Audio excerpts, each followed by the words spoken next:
Oh, hey guys, Bipolar Barbie here with just another really awesome video for you on relationships. So if you have been in a relationship, if you're in a relationship, or I mean just anyone, this is the most important video you will ever watch on relationships in your life. And it's about the communication of love. And before you go in there thinking I'm going to give you this quick fix, kind of that, get rich quick scheme, I'm not. This is the honest truth.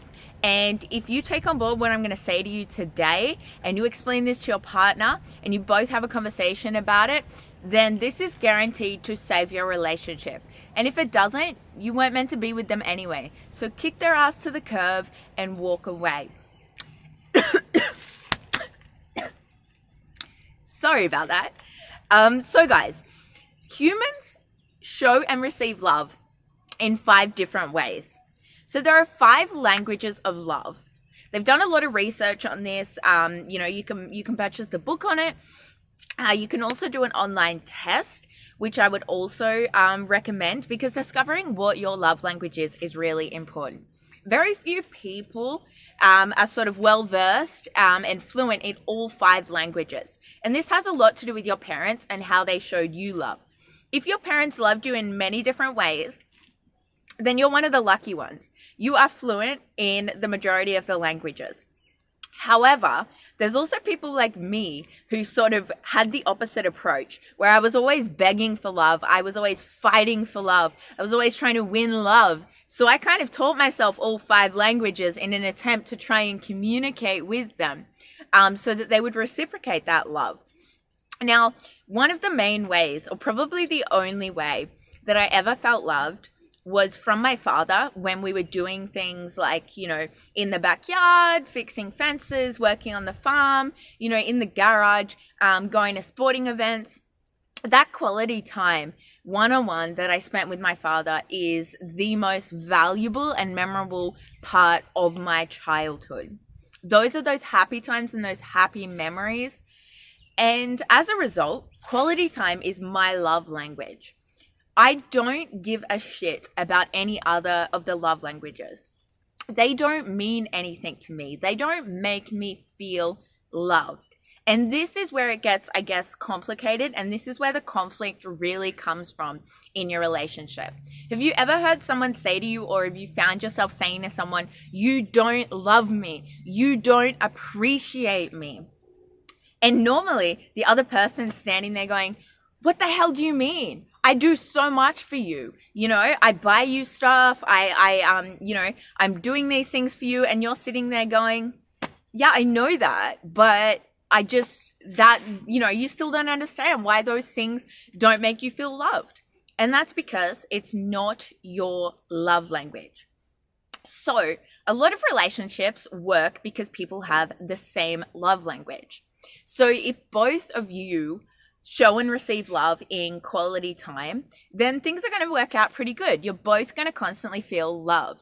Now, this was great with my ex-husband because we both had quality time. And when we spent time together, it was incredible, except for the fact that he was a chef and he'd work 80 hours a week. So ultimately, it was doomed to fail because quality time was just unattainable between the two of us. Then my next relationship, we had a conflict of quality. Mine was quality time and his was something very different. So the 5 love languages are quality time is one, physical touch is a second, words of affirmation, which is like, reassurance, oh, you're so amazing, praise. And then you've got acts of service, which is doing things for people, whether it be taking out the rubbish, fixing your car, giving you lifts, that sort of thing. And the 5th one is what we call gift giving. So that's people who like to shower you in extravagant gifts, buy things for you. That's how they show and receive love. And the issue is that people want to show love the way that they want to receive it. And this is the bit that people need to understand. There's no point me giving quality time to someone who doesn't value quality time. There's no point in giving me gifts and doing things for me because they are not even on my radar of preferred love languages. They don't mean anything to me.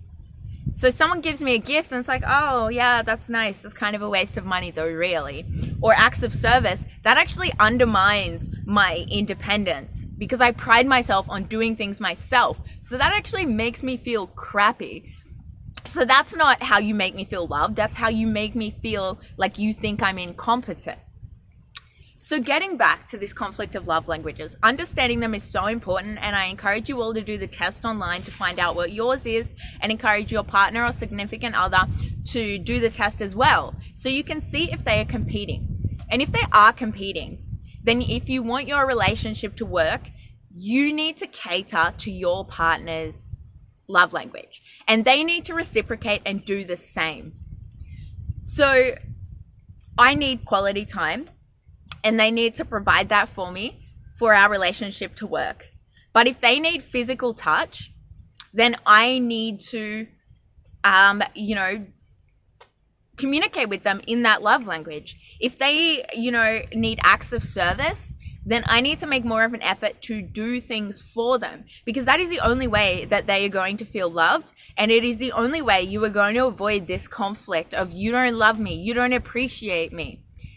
And it doesn't mean that, you are lacking, I guess, and you aren't showing some appreciation and some love towards them. It just means you're probably going about it the wrong way. So instead of wasting your energy buying gifts for someone who doesn't value gifts, understand that maybe all they want is your time and attention for so much of the day. So guys, look up the love languages. I honestly think it will change your love life and your relationships. So important. And if you like this video, give me a thumbs up.